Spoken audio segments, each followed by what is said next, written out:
Bueno, señores, con nosotros está Andy Dajuar. Vamos a hablar con Andy Dajuar sobre distintos temas, pero antes de que abordemos otro, hay un artículo que él ha publicado que se titula Por un debate sin mentiras y desde luego que está referido al tema de los beneficios de la AFP y abordaremos también a ver cuál es su posición sobre la cuestión esta de la reforma fiscal, la reforma y eso. Pero yéndonos al tema de los beneficios de la AFP, las precisiones que hace Andy, vamos a ver si él puede hacernos un resumen para nuestro público, que es un público radioyente, televidente, de lo que él plantea aquí en este trabajo. Adelante. Bueno, gracias por la invitación. Creo que es la primera vez en este local que yo participo. Ay, ¿verdad? Sí. Sí. ¿Cómo va a ser? Mira, yo creo que si a mí me preguntasen cuál ha sido la reforma estructural más importante de los últimos 20 años que ha realizado República Dominicana, yo te diría que la que sucedió en mayo del 2001, cuando Hipólito Mejía era presidente, que fue la reforma del sistema de seguridad social. Yo no sé por qué razón a nosotros como que se nos olvida qué era antes la seguridad social en el país. Siendo Hipólito Mejía presidente, Ebrio. Antes de Hipólito, o sea, uno no, como que borramos. O sea, yo veo, por ejemplo, muchas críticas con las pensiones. Perfecto, yo creo que cada cual puede tener su preferencia sobre el tipo de modelo. Pero nosotros tenemos un referente histórico, que tuvimos más de 53 años con un sistema de reparto, y ahí está su resultado, lo podemos analizar. Teníamos también un sistema de seguro de salud que manejaba el IDSS. Que no servía para nada. Bueno, pero No entonces... es verdad. Entonces, no es bueno, verdad. y existían alternativas privadas, ¿cierto? Que no es verdad. ya ha ido sucediendo, ya ha ido arrancando con Andy. Ha avanzado el tiempo, ya por ejemplo el sistema de pensiones, uno podría decir que empieza a entrar poco a poco en la edad de madurez, tiene 18 años, estos sistemas maduran a los 30 años. Lo que se pensó fue, mira, hay dos opciones. Podemos tener un sistema de reparto, que yo voy a decir algo, o sea, los sistemas de reparto pueden funcionar bien, pero los niveles de contribución y cotización que demandan los sistemas de reparto para que funcionen bien, yo creo que para la cultura nuestra de desconfianza en el Estado, que hemos arrastrado durante tantas décadas, son inaceptables. Por ejemplo, tú quieres un sistema que funcione mejor que el italiano. El de reparto es el Estado que lo Claro, gestiona siempre. En Italia, el del reparto siempre es gestionado por sí, el Estado. El Estado. O hay posibilidad. No es un fondo común que lo maneje el Estado. O hay posibilidad de que se gestione de manera no se puede mixta. gestionar de manera privada, porque nadie va a depositar sobre la base de que un privado me garantice a mí lo que yo estoy aportando hoy, que como eso no es mío ya, yo se lo estoy entregando con confianza plena, que ese privado, y no hay algo me garantice que cuando vengan los próximos a cotizar, me dé lo mío. Entonces, en Italia, por ejemplo, el Estado lo maneja bien, pero la cotización es 33% del salario. Diablo. Aquí entonces, si nosotros queremos un reparto que garantice una tasa de reemplazo, una pensión del 92%, tenemos que entender que hay que aportar más. Si queremos el español la cotización es 28.3%. Es un sistema de reparto. ¿Cómo se paga en España? ¿Cuánto paga el empleador y cuánto paga el empleado? Esa Aquí es una no relación 7-3. Aquí hay 7-3. una división, exacto. Pero en España te garantizan un 82% de tasa de pensión, de tasa de reemplazo, pero contribuyendo 28%.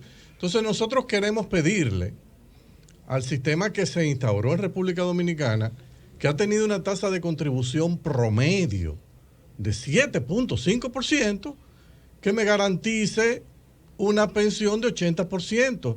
Lamentablemente, para que eso sea posible, nosotros tendríamos que tener que las AFP inviertan en algunas áreas hasta cierto punto que oferten rentabilidad anual del 30 y el 40%. Pero eso no existe en República Dominicana, no existe en el mundo. Aquí las AFP están limitadas a invertir en títulos del gobierno, del Banco Central, certificados de los bancos, algunos bonos corporativos escasos de algunas empresas. Aquí las empresas dominicanas no emiten acciones. No son públicas. No son transables, no son empresas públicas en el sentido de que sus acciones se están transando en el mercado. Entonces, cuando a ti te limitan la capacidad de en qué tú puedes invertir, por ejemplo, los fondos de pensiones no pueden invertir en Apple, ni en Tesla, Microsoft, ni en Tesla, que hubiese sido fabuloso para los empresarios, para los trabajadores dominicanos, pero está prohibido. O sea, aquí no se puede invertir un solo dólar de las AFP, que son de los trabajadores, fuera. Tú dices, ¿y por qué yo discrimino en contra del trabajador cuando a los empresarios dominicanos sí yo le permito que puedan invertir parte de su riqueza en títulos en el exterior? Entonces, eso va a ir poco a poco, yo entiendo, abriéndose esa cartera de inversión. El gobierno ha querido y el Banco Central han coordinado que es importante hacerlo gradual. Yo respeto esa posición, yo creo que... Pero tú no le puedes pedir al sistema de capitalización individual de República Dominicana que con 7.5 de contribución promedio en los últimos 18 años te garantice, como dice Pacheco, que un 75% de tasa de reemplazo, de pensión, un 80%. Lamentablemente no es posible, a no ser que las AFP pudiesen invertir en Escobar Sephora. Vender droga. O sea, comprar acciones de empresas que se dedican a traficar sustancias ilícitas. Porque ahí sí los retornos son altos. Pero si lo que están comprando es estos títulos, que en promedio es lo que han dado un 11, un 12% de rentabilidad anual. Bueno, pues si tú haces la aritmética financiera y el interés compuesto, nunca vas a llegar a esa tasa de reemplazo. A lo sumo vas a llegar a 50, 45, 65, 60, depende si consecutivamente tú durante 30 años cotizas sin fallar y si la rentabilidad promedio anda entre 11 y 12%. Tú dirás, bueno, ¿hace sentido que yo aportando 7,5 me salga después una tasa de reemplazo de 50, de 49, de 45, de 55? Yo creo que no está mal para el aporte que yo hago. Ahora, si yo aportara 12%, que era lo del IDSS, que se aportaba, si aporto en vez de 7.5, aporto 12.12 que tenía en el reparto, yo tendría 65, 70% de reemplazo. Entonces, quizás lo que deberíamos hacer, como hay una discusión, darle la opción al trabajador. Que el trabajador pueda libremente escoger entre el sistema de pensiones de capitalización individual, contribuyendo 7.5, y un sistema de pensiones que si él quiere que sea de reparto y que le garantice 80, bueno, pero que él va a contribuir 28% todos los meses. Eso es lo que usted plantea, pero vamos no es una opción. No, es una opción que usted plantea, pero es un mundo complejo, como usted bien ha dicho. La Fundación Juan Bosch hace un informe sobre los fondos de pensiones y hace el cálculo del 2004 a la fecha y habla de que el retorno promedio anual sobre el patrimonio de las AFP ha sido de 34%, mientras que entre el 2005 y 2019 el promedio real de beneficio por la inversión de cada afiliado es de 3.7%. Eso es lo que dice la Fundación Juan Bosch. Son datos que están en el estudio de la Fundación Juan Bosch. Pero tomando en cuenta lo que usted dice, comparando lo pasado, que no existía prácticamente un fondo con las características que tenemos ahora, y yo creo que cualquier comparación con muy al pasado. La pregunta es, ¿qué vamos a hacer entonces si tomamos en cuenta la informalidad? Si tomamos en cuenta la inestabilidad laboral, gran parte de los dominicanos no duran mucho tiempo ni cotizando ni en una empresa. Sí. Hay diferentes variables. Si tomamos en cuenta la precarización del salario y si tomamos en cuenta que a pesar de todo esto, los ingresos de las AFP y las ganancias que reportan cada año son astronómicos, ¿qué vamos a hacer entonces? ¿Vamos a mantener un sistema con esta situación donde las AFP ganan mucho y el retiro planificado y proyectado es de un 22% del salario? Mira, bien, Jonathan, déjame responder. 22.8% tasa de reemplazo. Sí, me da la oportunidad de responderte. Sí. Mira, yo creo que tú tienes un punto. O sea, tú te preguntas, hay una serie de factores en República Dominicana que no garantizan que todos los trabajadores van a tener un retiro. Todo lo de la informalidad, tú tienes 100% razón, eso no lo abarca el sistema de pensiones. Por eso es que uno de los retos grandes que tiene República Dominicana es ver cómo poco a poco vamos incorporando más empleados informales al sector formal de la economía. Te puedo decir que el país que menos informalidad tiene de la región, que Chile, todavía anda cerca de 30%. O sea, es un problema regional que tenemos en América Latina y no lo vamos a resolver de la noche a la mañana. El hecho también de lo que tú dices de la fragilidad del empleo en el formal, de que no hay forma de garantizar que tú vas a estar 30 años. Eso también es cierto. Eso quiere decir que tú cotizas menos, porque en vez de hacer quizá 360 cotizaciones, tú vas a hacer durante los 30 años 240. Y eso también te va a reducir la pensión que tú recibes. Entonces, la otra opción es el sistema de reparto. El único problema que tiene el sistema de reparto es que tú necesitas una fiscalidad muy fuerte. Yo no tendría objeción que el gobierno dominicano diga, mira, vamos a ensayar con un sistema de reparto. Perfecto. Pero hay que subir la presión tributaria a 30, 35%. De 14 a 30. Entonces ese es el problema. O sea que nosotros no podemos imponer prácticas de una economía social de mercado tipo europea a un país, como lo decía Peña Gómez, con una presión de 15%, de 14%. No es posible. El que te diga eso es un mentiroso. Porque eso requiere entonces que tú engañes a la población y le metas de contrabando lo que se llama el impuesto de la inflación. Ese no lo da de nadie. Porque yo te podría montar un sistema de reparto garantizándote, no es 90 como Italia, no es 100%. Pero yo le digo al Banco Central, tú vas a emitir todos los meses. No te preocupes, que la inflación se mete en 200, 300%, ahí está el modelo de Maduro, la gente se va a acostumbrar. Entonces, esa es la realidad que tú tienes que entender. En esto no hay nada gratis. Ahora, tú dices que las AFP tienen un retorno sobre el capital invertido alto. Tú puedes tener razón. O sea, si yo lo comparo con la banca, es verdad que es más alto que la banca. Yo creo que ese es uno de los temas. Es más alto que la banca y es la misma banca porque son los dueños. Bueno, uno de los retos que tiene. Es el problema, el negociazo que le estamos financiando a los bancos. Pero la realidad tú tienes que reconocer, se hizo una reforma, la ley 320 en el 2020, creo que fue febrero, cambió el sistema de comisiones. El sistema de comisiones que había antes era un sistema donde había una comisión complementaria que grababa en un 30% o cobraba un 30% de la rentabilidad extraordinaria, que tenía unos mecanismos que incluía que tú ganabas sobre apreciaciones de los bonos en el mercado secundario. Eso era una cuestión que abultaba. Si tú te calculas los retornos sobre el capital en aquel momento, eran mucho más altos, casi el doble de lo que son ahora. Cuando se hace la reforma y se pone una comisión sobre balance, que ahora cae, creo que este año es 1.15, el año que viene baja 1.10, eso comienza a descender. Tú podrías decir, Andy, pero mira, yo creo que todavía es alto. Bueno, yo creo que ese es un tema de debate valioso. Y creo que las reformas, en vez de destruir los sistemas, yo creo que lo razonable en el país es que nosotros reconozcamos que los sistemas se pueden mejorar.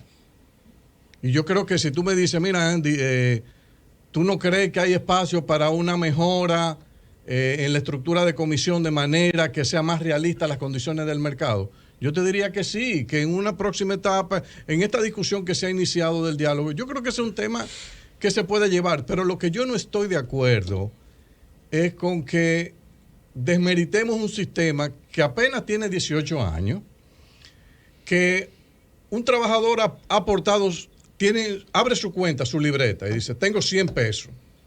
De estos 100 pesos, yo puse 15, dice el trabajador. La empresa puso 37 y la rentabilidad que me consiguieron los señores de la AFP fue 48. Tú puedes decir contra, pero quizás me pudieron haber conseguido 52, 53 en vez de 48. Yo creo que ese es un tema que se puede discutir. Ahora, no me digas que eso es malo. Pero no te van a devolver todo el acumulo que tú tienes como una cuenta de ahorro. Es una proporción. No, porque se supone que esto es una pensión.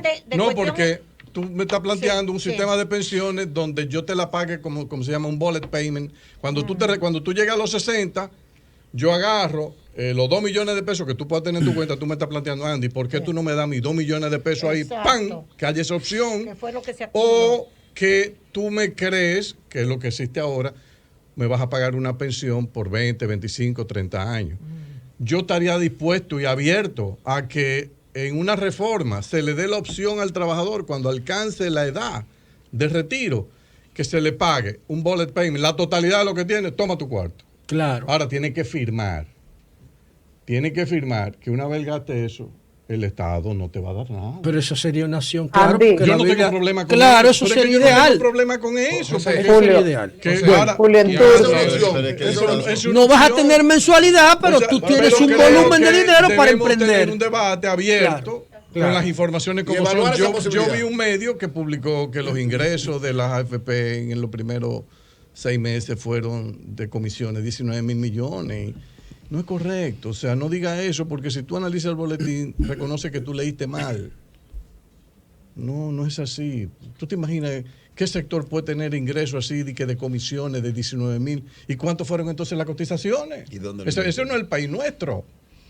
Entonces, se confundieron porque tomaron las cotizaciones durante 18 años acumuladas y la pusieron como que eran de 6 meses. Entonces, eso no se ve bien, porque eso le hace daño a argumentos que pueden ser válidos de los que tienen sus dudas y sus reservas con el sistema de capitalización. ¿Cuánto es el porcentaje anual, Andy? ¿De qué? De la AFP. Como 4,000 millones. 1.15 de comisión, 1.15 de comisión. Sí, que tú puedes decir, mira, eso es alto. Hubo años que era 3 y 4%. Cuando tú contabilizabas la comisión complementaria extraordinaria y tú lo dividías entre el balance, había años de 2 y 3, los primeros años, 2 y 3, 4%. O sea, eso es alto. Entonces, ha bajado. Ahora tú dices, no, Andy, que todavía es alta. Bueno, planteémoslo en el diálogo, como un tema de reforma, porque no hay duda. Si tú, mira, con la modificación que se hizo, nosotros hicimos unos cálculos, un estudio en la fundación. Tú sabes que el aporte ahora, en vez de 8 neto, a la cuenta de capitalización va a 8.4, porque la eliminación del 0.5 se tomó y va a la...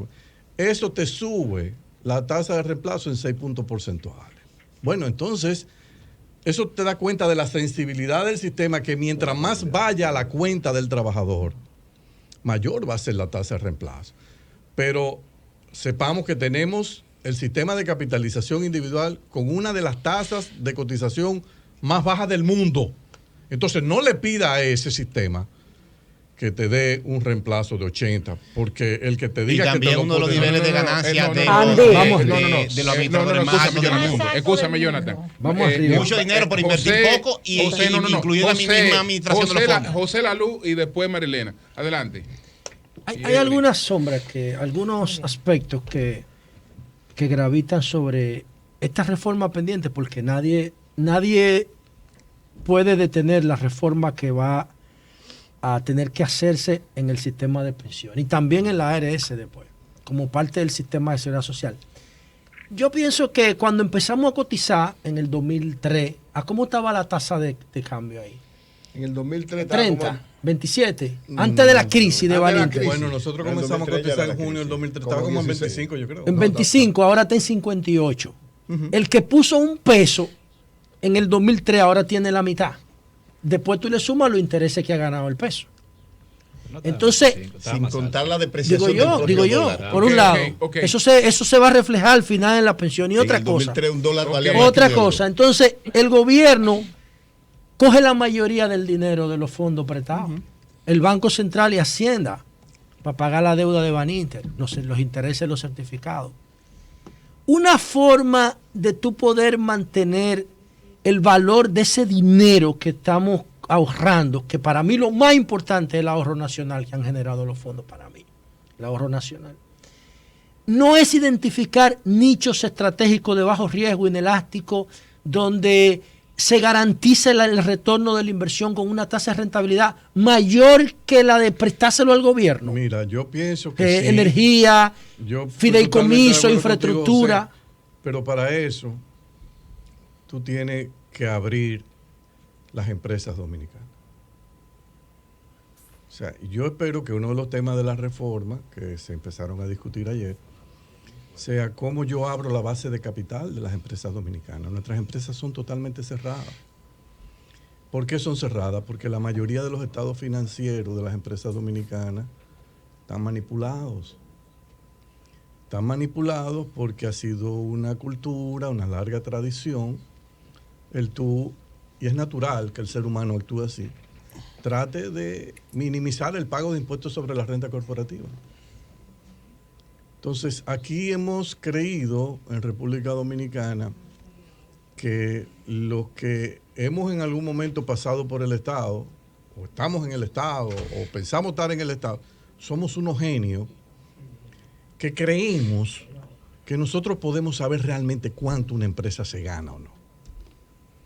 Ese es el disparate más grande que ha cometido la República Dominicana y el resto de los países de la región. El Estado dominicano no tiene capacidad para determinar realmente cuánto se gana una empresa.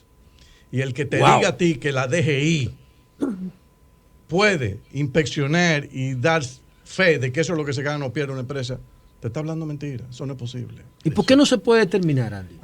Porque no es posible, porque te engañan. Porque no hay capacidad de fiscalización. Tú no puedes fiscalizar. Sí. Tú sabes la cantidad de fiscalizadores que tú necesitarías, expertos, para que se metan a analizar 253,000 estados financieros de lo que tiene cada uno. Y millones de facturas y RNC y comprobante fiscal. Imposible. Este es un país que aquí hay gente que pide una pizza a su casa. Y se la carga. No, la pide con comprobante fiscal. Y si no, devuelve al mensajero. ¿Por qué? Porque quieren usar esa factura para meterle en la empresa y descontar ITEVI.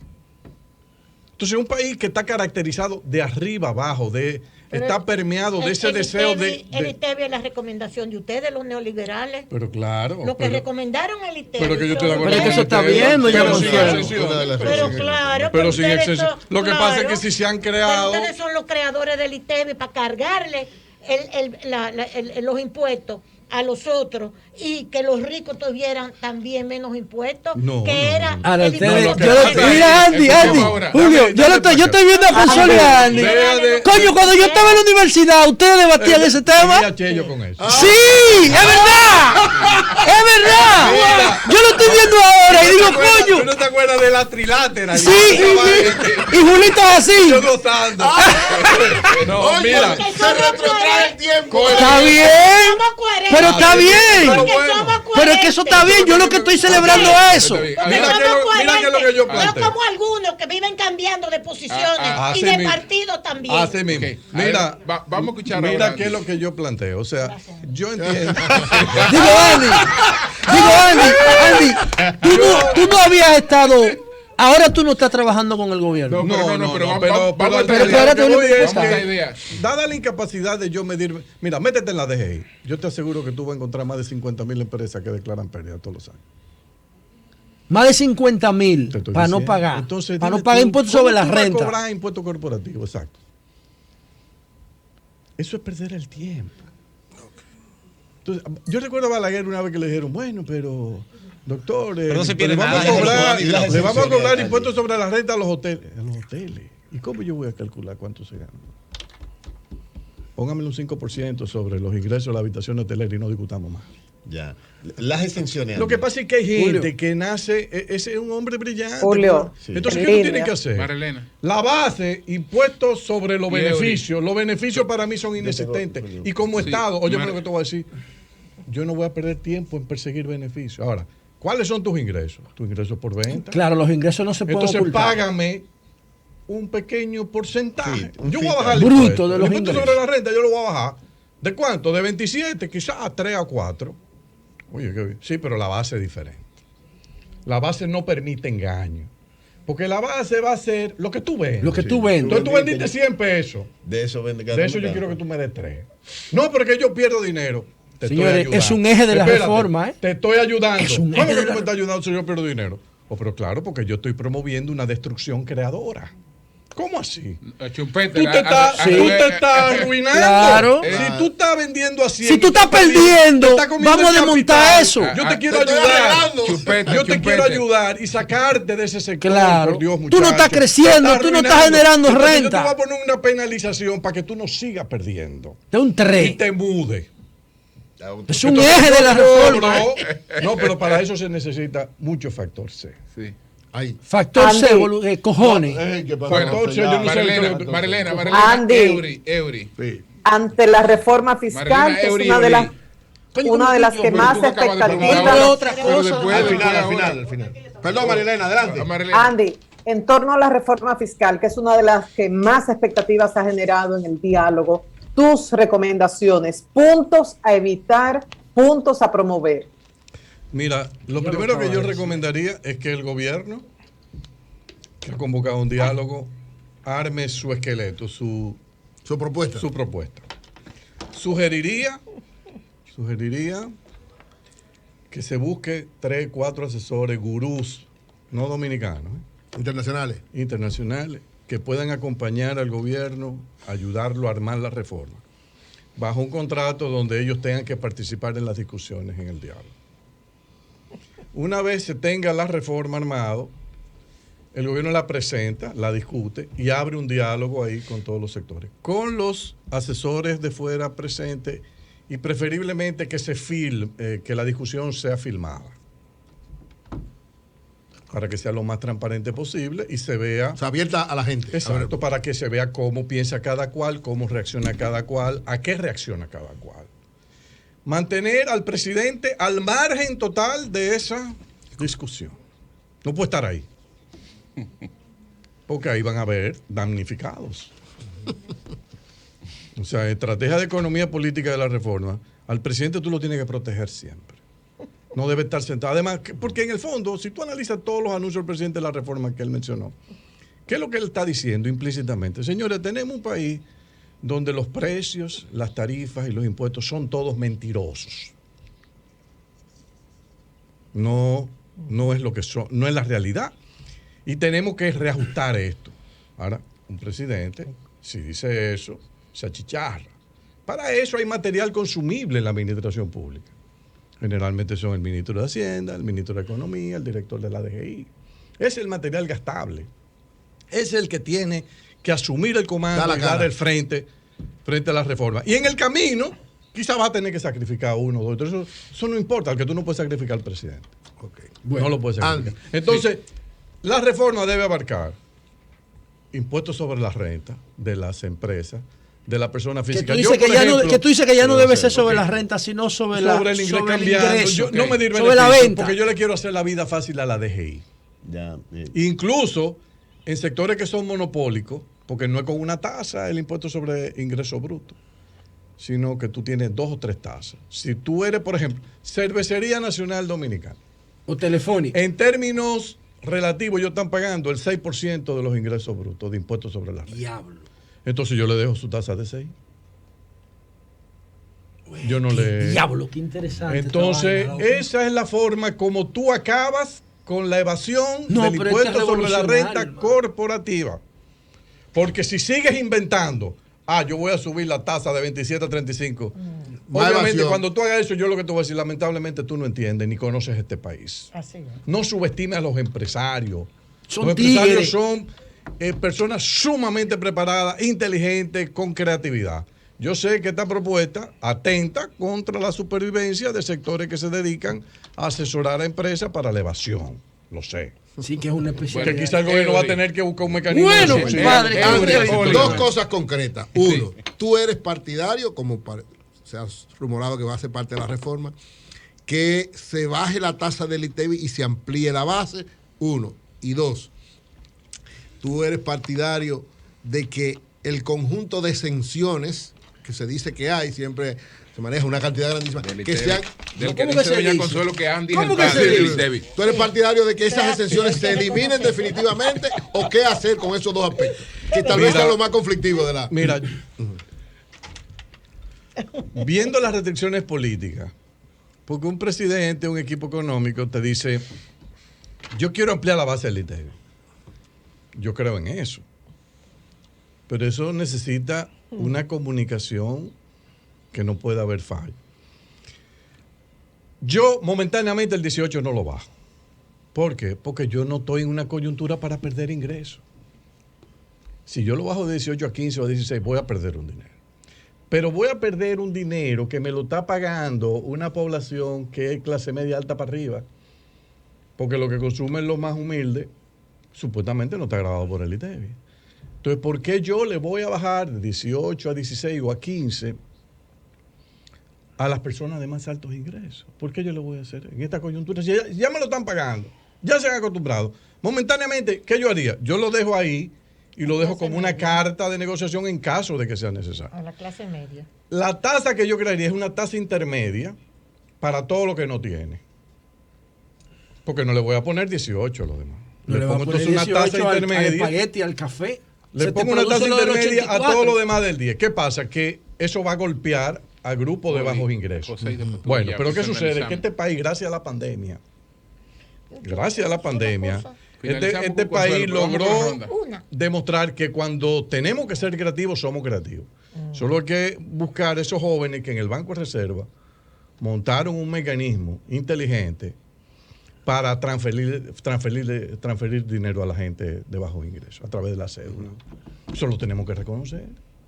Entonces, si yo sé que hay que ponerle 2 millones de dominicanos que no pueden soportar, digamos, un ITEVI de un 10% sobre los alimentos, yo calculo con las canastas que tiene el Banco Central por estrato de ingresos, cuánto que a este le tengo que dar 1.500, a este le tocan 2.000 pesos, este 1.000 pesos mensual. Vete a tu cuenta, está transferido ahí. O sea, todos vamos a pagar el... ¿Por qué? Porque yo quiero que Andy, cuando consuma arroz y habichuela, él pague su ITEVI. Aunque tú se lo devuelvas después. El gobierno coge el ITEVI que yo pagué y se lo devuelve al de abajo que no puede pagarlo a través de esta transferencia. Esa es la forma en que tú haces el ITEVI progresivo.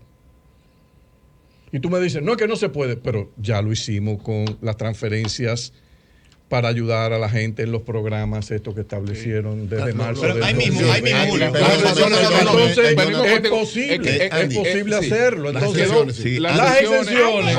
las exenciones, bien. Yo creo que ahí las dos fundamentales, ya toqué la del ITEVI porque me la llevo con el 10, pero con un mecanismo de compensación que yo quería, por eso yo era opuesto al aumento del salario mínimo este año, porque nosotros hemos hecho simulaciones y estudios de focus group de ver cómo reacciona la gente cuando tú generalizas el ITEVI.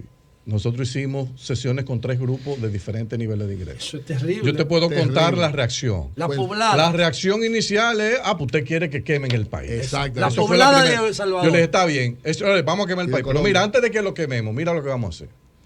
Si yo te transfiero lo que tú estás pagando de más, ¿cómo tú te sentirías? Bueno, ya yo me siento mejor. Pero como quiera, me incomoda. Ok. ¿Y qué pasa si a eso yo le agrego un aumento de 14 o 15% en el salario mínimo? Tú dices, no, avíseme, vamos a apoyarlo. Bueno, Oli. O sea, tú combines, por eso yo no quería el aumento en el salario mínimo este año, sino en enero con la reforma, si es que la iban a hacer. Ahora, si la reforma no va, está bien que se haya hecho. ¿Y las otras exenciones? Las otras exenciones, las dos fundamentales son turismo y zona franca. Mira, con turismo, yo creo que todos tenemos que reconocer que el año 20 y 21 va a ser un año difícil. A partir del 22 a ese sector no se le puede quitar. Entonces el año 22 va a ser su año de recuperación. Para el turismo yo lo que haría es que la reforma entre en efecto el 23. Y creo que debe ser una reforma donde el impuesto corporativo sobre la renta se elimina y yo cobro en base a los ingresos brutos de los hoteles. Ahora, los que ya tienen, que le quedan 9 años, 8 años de exenciones, tú no se lo puedes quitar. Va a tener que... Balaguer se lo hubiese quitado, pero yo digo que no. Entonces, zona franca. Zona franca hay una restricción. Nosotros no estamos solos. Yo sugeriría que el gobierno, los ministros de Hacienda de El Salvador, Nicaragua, Honduras y Guatemala y Dominicana se reúnen y acuerdan un tratamiento unificado.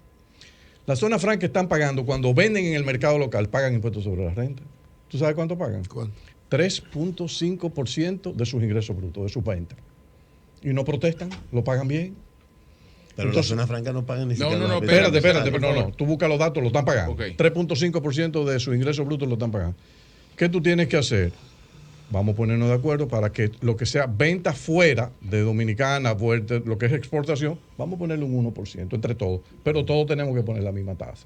No incluía México y Costa Rica, porque ya en esos países, las zonas francas están pagando impuestos sobre la renta. Y no una pregunta concreta, nos queda José una, Jonathan y doña Consuelo y terminamos. Pero pregunta, Andy, por favor, tenía concretas. dos partes. Mi pregunta, ya respondiste una con lo de las exenciones, pero el tema salarial, la precarización del salario y el desorden migratorio, sobre todo para el quintil más bajo. Sí. ¿Cómo impacta la economía dominicana el hecho de que tenemos un Estado colapsado al lado, sin ningún tipo de control? Y un flujo migratorio de demanda de servicios sanitarios, servicios habitacionales, instalación de asentamientos improvisados. Sí, el tema de que lo planteó Jonathan del salario precario, es verdad, es un salario precario. Ahora, recordemos que la tasa de reemplazo no cambia con el nivel del salario. Pero eso no quiere decir que no es un problema grave que tenemos. Mira, República Dominicana hoy día el salario mínimo apenas compra el 41% de la canasta. Si tú te vas al resto de la región, la mayoría de los países están mucho mejor que nosotros. Incluso hay muchos países que compran el 100% de la canasta. Y no voy a mencionar Paraguay, que compra la canasta casi 3 veces. Paraguay.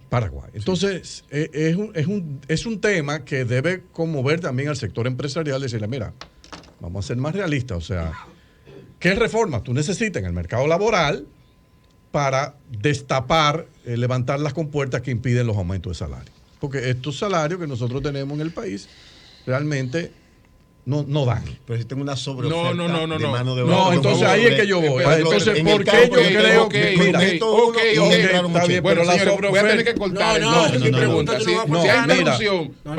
Esa sobreoferta, aquí se plantea una iniciativa. Yo escuché al gobierno plantear que va a ser un muro. Yo voy a ser el primero y lo he defendido. Ese muro hay que hacerlo para tener posibilidad de tener una política migratoria. Gestionar eso, ¿verdad? Pero claro, porque si no es posible. Ahora, pero Julio, eso es ¿por qué el muro no? Yo no sé por qué es. Yo sé que el presidente ha dicho que él quiere privilegiar la transparencia ante todo. Yo lo acepto. Perfecto, está bien. Pero tenemos que buscar una forma de que, sin violentar la transparencia, comencemos a invertir.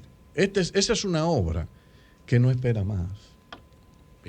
Y que, bueno, antes de continuar, tengo una pausa pendiente. Déjame hacerla para continuar con esas 3 preguntas. Adelante.